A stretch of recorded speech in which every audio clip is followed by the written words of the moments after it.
kahit na meron ng pirmahan na i-de-escalate ang sitwasyon dyan sa West Philippine Sea, hindi pa rin talaga maiwasan ng China na mang-11. Sabi sa inyo, mga kotsero, traidor ang China. Oh. Di ba? Ilang beses na natin sinasabi yan dito sa ating channel na ang China can never be trusted. Ang China po ay hindi mo mapagkakatiwalaan sumunod sa kahit anong agreement.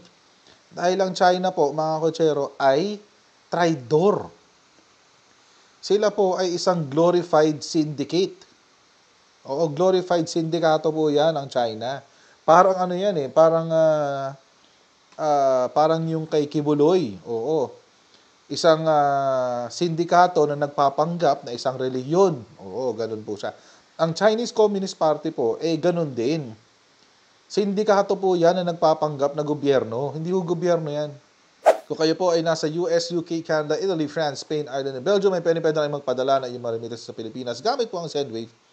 Ang gagawin nyo lang ay download ng Sendwave app, gumawa kayo ng account, lagay nyo ba ang account details nyo, at pwede na kayo magpadala sa GCash, Cash Pickup, at iba't ibang mga bangko sa Pilipinas. Kapag ginamit nyo pa ang promo code na Coach Jarrett, ayan, sa inyo pong unang padala, makakuha kayo ng karagdagan $20 free credit na pwede nyo rin ipadala sa inyong mga minamahal sa buhay. Kaya gamitin na si Sendwave for all of your remittance needs. Okay.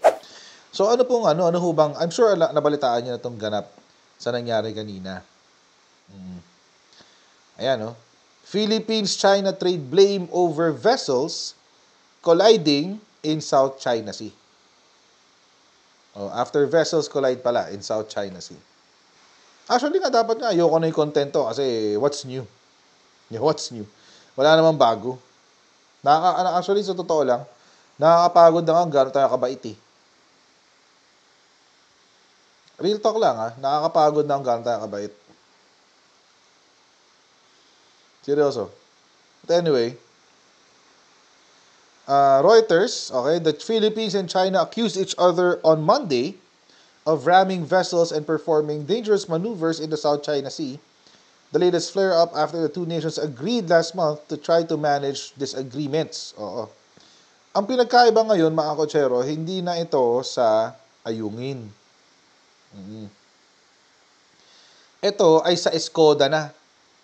Mas malapit na to sa Palawan. Mas malapit na to sa Palawan. Hindi na ito katulad nung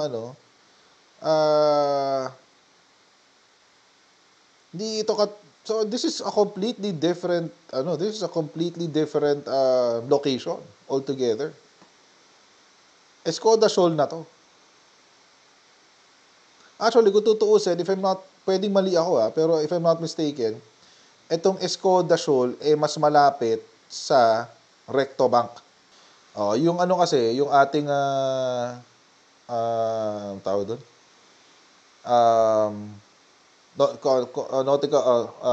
Territorial waters is up to 12 nautical miles from the baseline. So, tapos 200 nautical miles from the baseline is the EEZ. So, ito, yes, mas malapit sa Palawan, Del Toto, Balduesa. Mas malapit. So, mga kotsero, itong si Escoda, ang interesting dito, mga kotsero, it's already a different location. Hindi ito yung katulad sa Ayungin. Hindi ito yung nakasanayan natin na magbabanggaan siya sa Ayungin, etc., etc. Ibang shoal na to. This is Escoda. Nakakatawa, mga kotsero, kasi ang sinasabi ng China, ito sa China Daily, nag-violate na naman daw tayo. Deliberately ramming, blah, blah, blah, in a dangerous manner. Baliktad pa nga The Philippine Coast Guard, illegally intruded. Pumasok daw tayo ng illegal.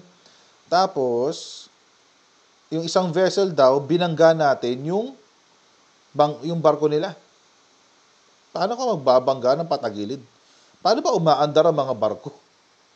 I mean, seriously, para bumabangga ang mga barko patagilid? Ano sila? Alimango? Ano sila, alimango? Diba? Paano ba sila umandar? Pag ganun?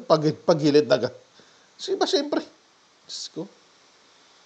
Sinungaling talaga itong mga Chinese ito. Well, anyway, sila kasi, itong mga propagandista ng China,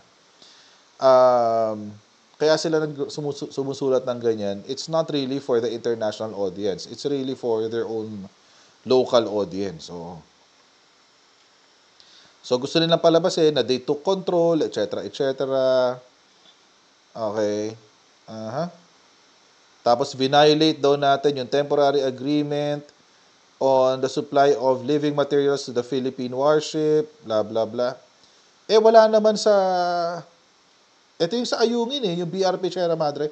Wala naman ang BRP Sierra Madre sa Escoda. Wala ang BRP Sierra Madre sa Escoda. Ang BRP Sierra Madre nasa Ayungin.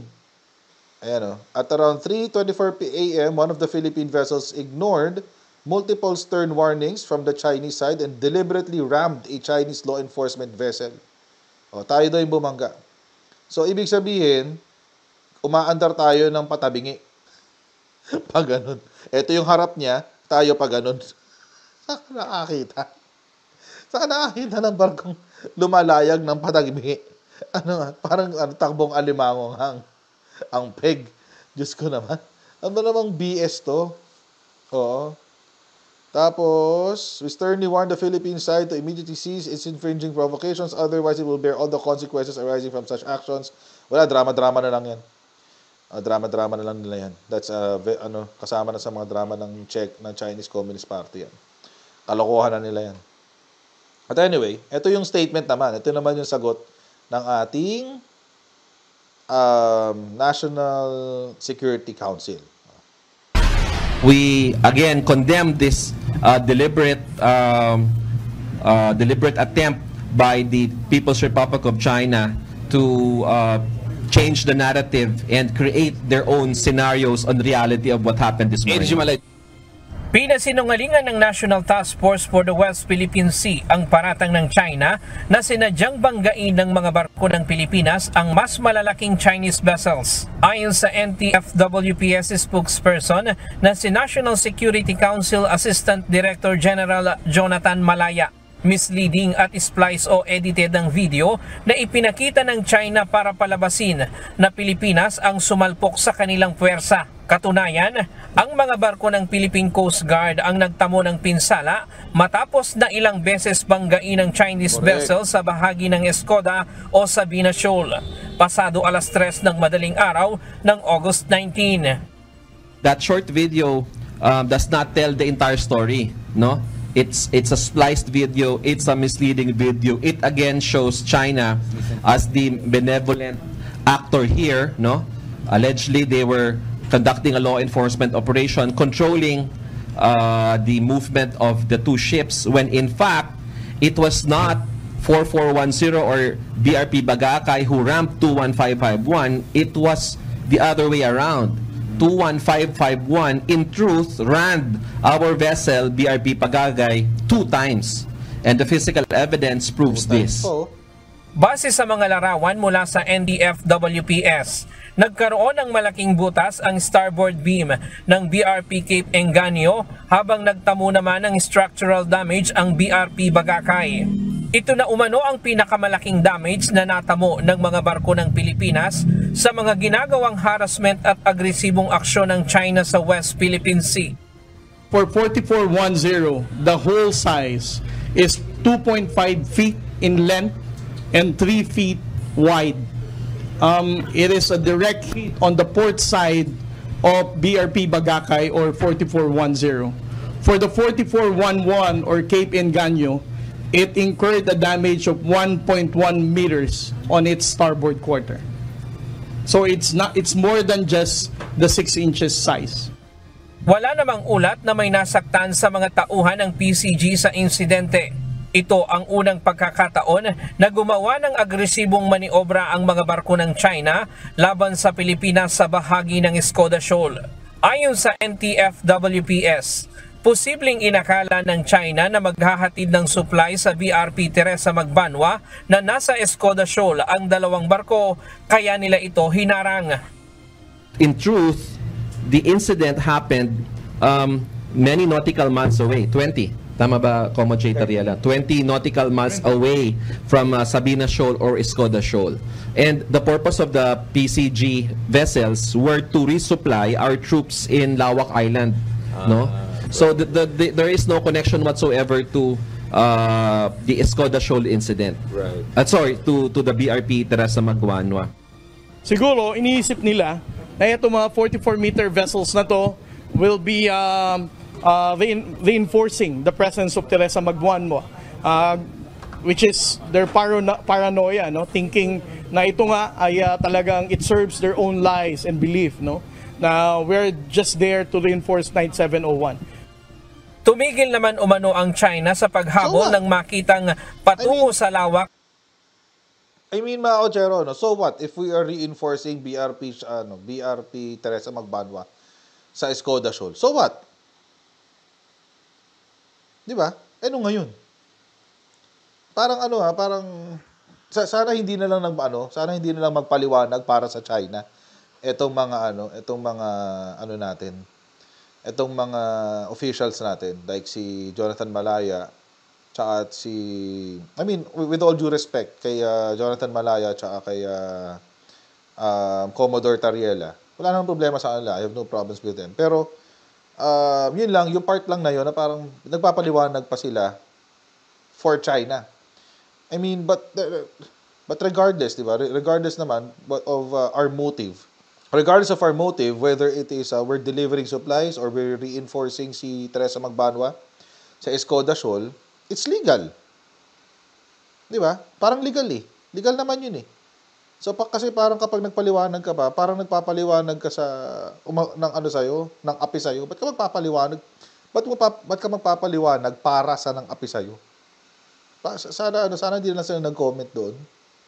Sana hindi na lang sila, kung tinanong sila ng mga reporters sa bakit kaya ginawa ng China ito, etc., etc. Sana hindi na lang sila nagsalita. Kasi parang lumalabas parang nagpaliwanag ka pa para sa China. Di ba? Ang pangit eh. Ang pangit. So, sana hindi nila ginawa yun. Pero, wag na lang nila ulitin. Di ba? Sa susunod. Kasi, ang pangit eh. Ang pangit ng dating eh. Parang, pinagtatanggol mo pa si China. Di ba? Parang ganun. Makatpatag Island ang dalawang barko. Dismayado naman ang NTFWPS sa insidente dahil kamakailan lang ay nagkasundo ang Pilipinas sa China na palakasin ang maritime communication mechanism para maiwasan ang mga ganitong pangyayari. Insofar as the National Task Force West Philippines is concerned, we are of course disappointed again because we have a preliminary understanding with them insofar as Second Thomas Shoal is concerned or BRP Sierra Madre is concerned, but despite this preliminary understanding, which we hope was the first page in a new chapter between Philippine and PRC relations, we have another incident that happened. Noong isang linggo, naghain ng protesta ang China laban sa Pilipinas dahil sa pananatili ng BRP Teresa Magbanwa sa Escoda Shoal na paglabag-an nila sa 2002 Declaration in the Conduct of Parties sa South China Sea. Sabi naman ng Pilipinas, ang China mismo ang hindi sumusunod dito. Giit ng National Task Force West Philippine Sea ang pananatili sa Escoda Shoal ng BRP Teresa Magbanwa ay naaayon sa international law at bahagi ng karapatan ng Pilipinas sa pagpapatupad ng batas kontra illegal fishing, poaching at paninira sa kalikasan. Hindi na rin umano dumami ang tambak ng mga patay na corals mula nang magbantay doon ang barko. Ryan Lacanlale, UNTV News and... So, ibig sabihin, binibuild nga ng China ang Escoda Shoal para maging bagong military base. Oo. Ganun. Kasi yun yung unang hinala eh. Yun ang unang hinala na ang Escoda Shoal eh tinatambakan ng bagong lupa para gawin na namang bagong base militar. And alam nyo mga kotsero, that's not far from the truth. They've already done that sa ba to? Ginawa na nila yan sa 3 lokasyon sa Pilipinas. Sa Scarborough Shoal, tapos isa sa Ferry Cross, and itong pinaka-latest sa Subi Reef. 3 yun. Militarized na. So, that's not far. It could be, that's very, very much possible. Posible yun. So, di ba? It's kaya nga nakakatawa rin mga kutsero, itong protesta nila. Itong protesta ni China. Totoo lang, nakakatawa din to. Actually, feeling ko nga, this is a pretext. Ano lang to parang introduction. Parang nag-i-introduction na si China na, aangkinin namin yung Escoda Shoal, aangkinin namin yan. Parang gano'n. Nagbabanta-banta. Sabi, China has protested the Philippines through diplomatic channels and asked the Philippines to stop its infringement activities and withdraw the vessel, yung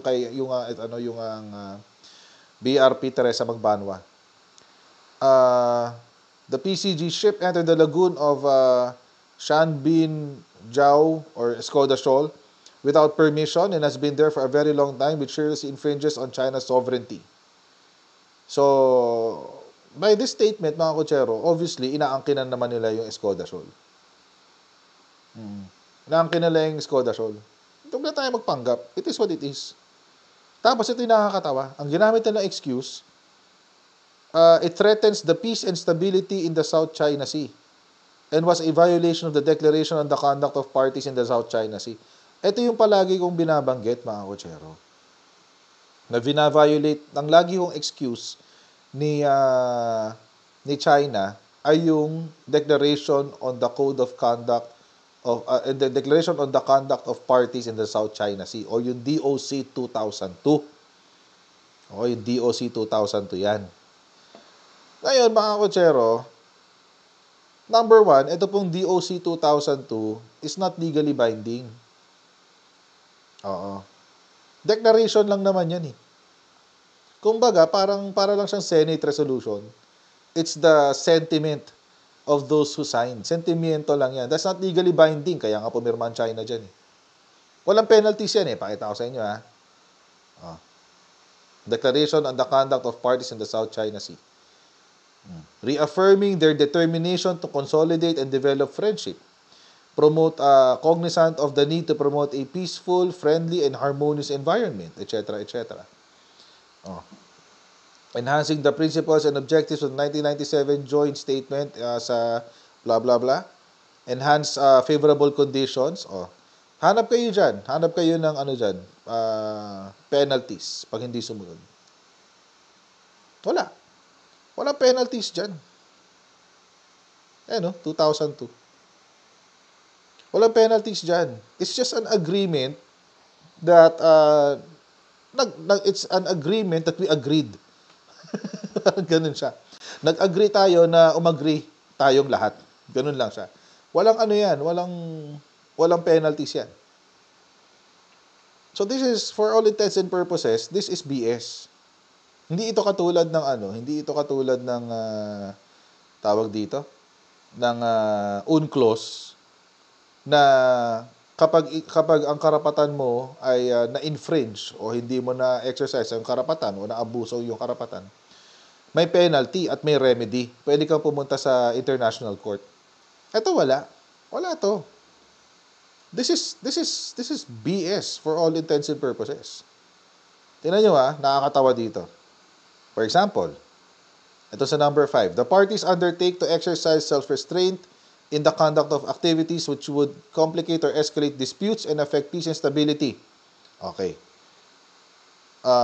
Exercise self-restraint in the conduct of activities. Sinong namangga? Si China. Binangga ni China ang Philippine vessel. Philippine Coast Guard. Is that exercising self-restraint? No, it's not. Another thing, refraining from action of inhabiting on the presently uninhabited islands, reefs, shoals, cays, and other features. Anong ginawa ni China? Nagtayo ng artificial islands, nagtayo ng mga building sa artificial islands at minilitarize itong mga artificial islands. Hindi ba yun violation ng Section 5? ng number 5 ng DOC 2002. It's a violation. Si China mismo nagwa-violate nito. Pero kapag sila yung nagko-quote ng DOC, parang sila pa yung biktima. Hindi ho sila biktima. Hindi ho sila biktima. Ano lang talaga sila? Siga-sigaan. Alam nyo, ito pa nga China also raised concerns about the deployment of US missiles in the Philippines, according to Foreign Secretary Enrique Manalo during the forum. Alam nyo mga kotsero, kung akong tatanungin, huwag natanggalin yung mga missiles na yan. Huwag natanggalin yan. Para may katakutan naman si China ng konti. O sasabihin naman ni Amy Marcos, ang dami ng hypersonic missiles na nakatutok sa Pilipinas. Kanino naman nakuha yung impormasyon na yan? Diba? At least ito, alam natin, yung Typhoon launchers and Typhoon missiles, yung Typhoon missiles ay legit na nandyan. O natanggalin yan. Hayaan nyo na yan dyan.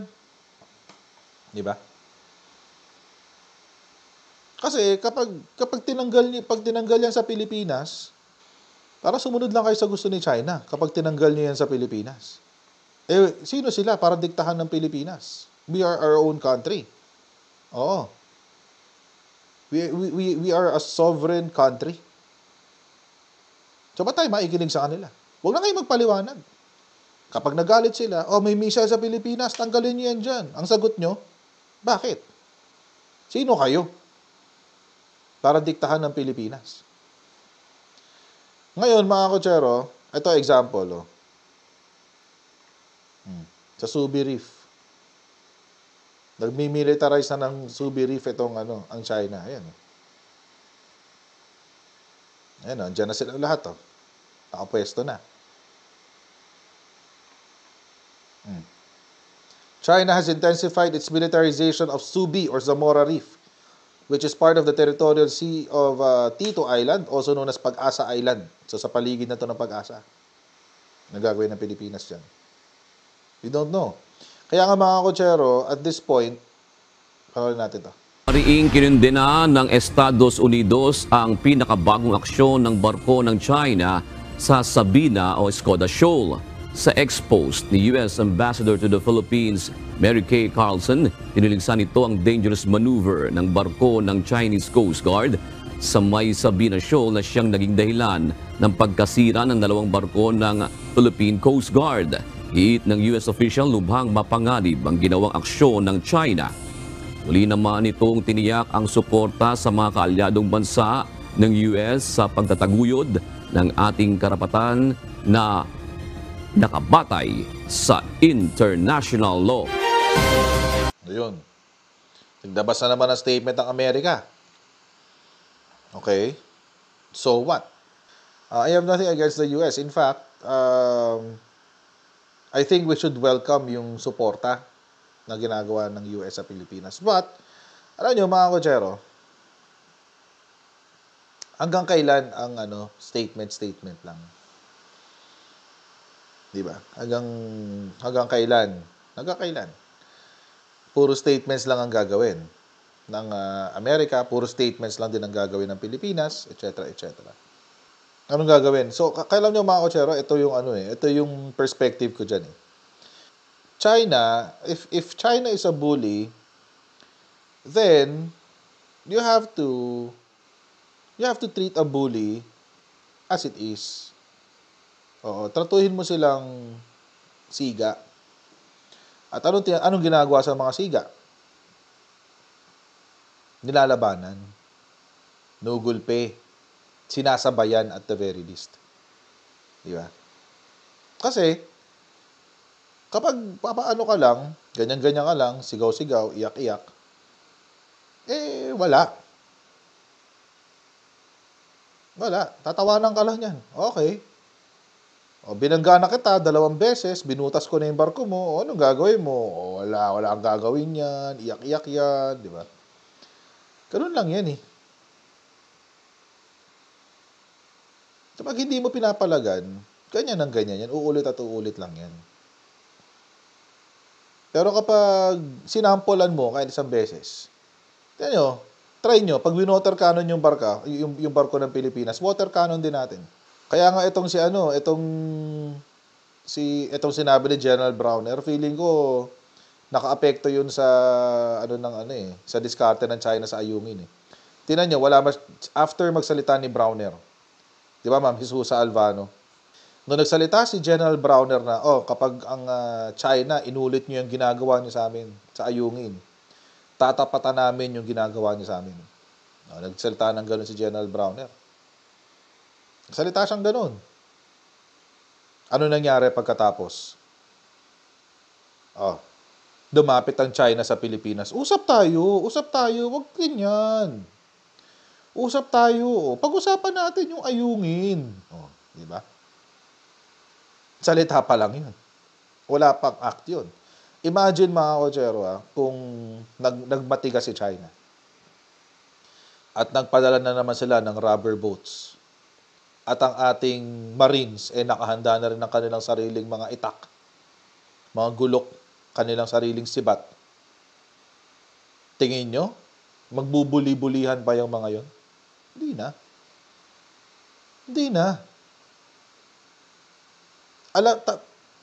Tao dito, matapang lang sila kasi alam nila na nagpipigil ang Pilipinas. Alam nila yan. Alam din nila na ang ating mga sundalo batak sa gera. Bakit? Meron tayong sarili nating insurgency na nilalabanan for the past 50 years. Sila, kailan ang huli nilang gera? Wala. Sagana lang sila sa armamento. Doon lang. Yun lang advantage nila. Sagana sila sa armamento. Pero, hindi sila sagana sa experience. Wala sila nun. Wala silang experience. So, anong gagawin nila? Kapag totoong barila na. Pag totoong saksakan na. Magpapalipad sila ng mga missiles? Yun lang ang kaya nilang gawin? Kung salubungin din ng mga missiles natin. Hindi natin alam kung anong development ng ginagawa ng ating AFP. Baka magulat na lang tayo, may sarili na tayong Iron Dome. Diba? And alam nyo mga kotsero, I would rather keep it secret, no? So kung meron pong mga general na nakakaalam ng mga confidential na plano ng ating AFP, huwag na ho kayo mag-announce. Kung plano nyo hong magkaroon ng Iron Dome, gawin nyo na lang. Diba? Huwag nyo na ho i-announce.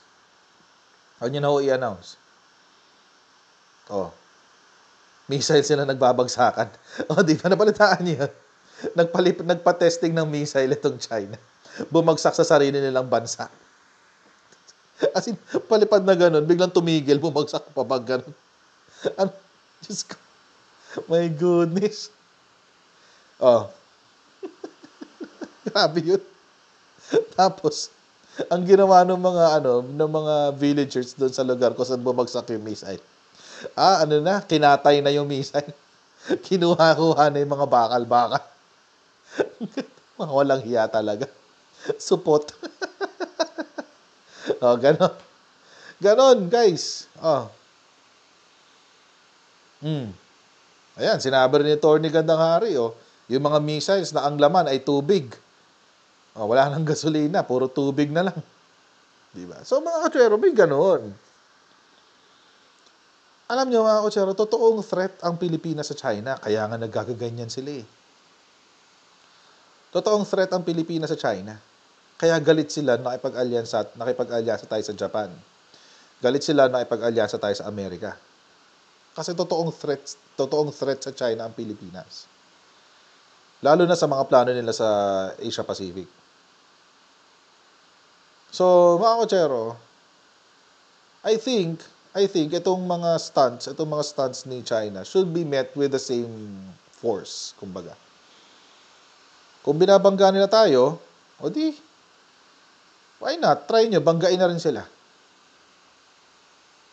Baka nga kapag binangga pa nila pag tayo pang bumangga sa Chinese ships, biglang lumubog mga barko nila. Di ba yung ano ba to yung yung nilaunch nila na bagong barko recently? Nasunog.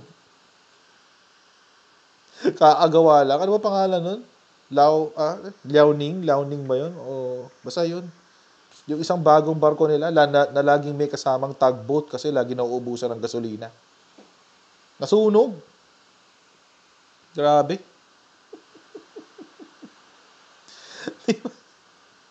Diba? Kadiri. Tapos, yung ano na yun, yung barko na yun, lagi siyang may kasamang warship yun eh. Yung warship na yun, laging may kasamang dalawang maliit na, hindi corvette eh, dalawang maliit na boats din. Bakit? Kasi, hindi niya kayang makalayo doon sa sa state ng makina niya. Malakas umubos ang gasolina. So, hindi siya makalayo. So, ang gagawin niya, meron dalawang barko sa tabi niya palagi na nagre-refill ng langis niya pag mauubos na. Oh, good luck. Good luck. Diba? Basta China talaga. Basta gawang China, walang kwenta. Grabe. So, mga kotsero, I mean, baka mamaya, pag tayo pa'y namangga ng mga Philippine Coast Guard na barko, sila pa yung maduro sa atin. Imagine. Diyos ko, nakakadiri kapag ganun. Ay, nako. But anyway, kidding aside, I think it's about time na we meet there with the same force. Oo. Ganun talaga eh. Di ba? What can we do? Ganun ginagawa nila, mga pirata sila eh. Treat them like pirates. Di ba? Anyway, dapat ngayon magsalita si Sara Duterte, mga kotsero. Tahimik niya ngayon. Hindi ko naiintindihan kung bakit. Hindi ko naiintindihan kung bakit. Tahimik si Sara Duterte ngayon. Ngayon ka magsalita. Oo, ngayon ka magkukuda, Sara Duterte. Oo. So, yan po mga kotsero. Maraming po salamat sa inyong patuloy na pagsuporta sa ating channel. Huwag niyo pong kalimutan mag-subscribe sa Coach Jared YouTube channel na see all of you in our next live stream. Bye everyone. See you again next time. Bye!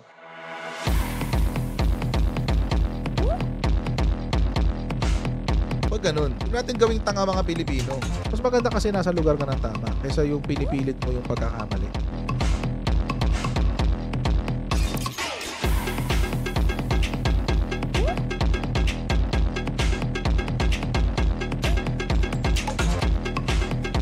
Are they willing to go that far? Hindi makakalimutan ng Pilipino yan hanggat di nasasagot niya. Sino ngayon nagsasabi ng totoo?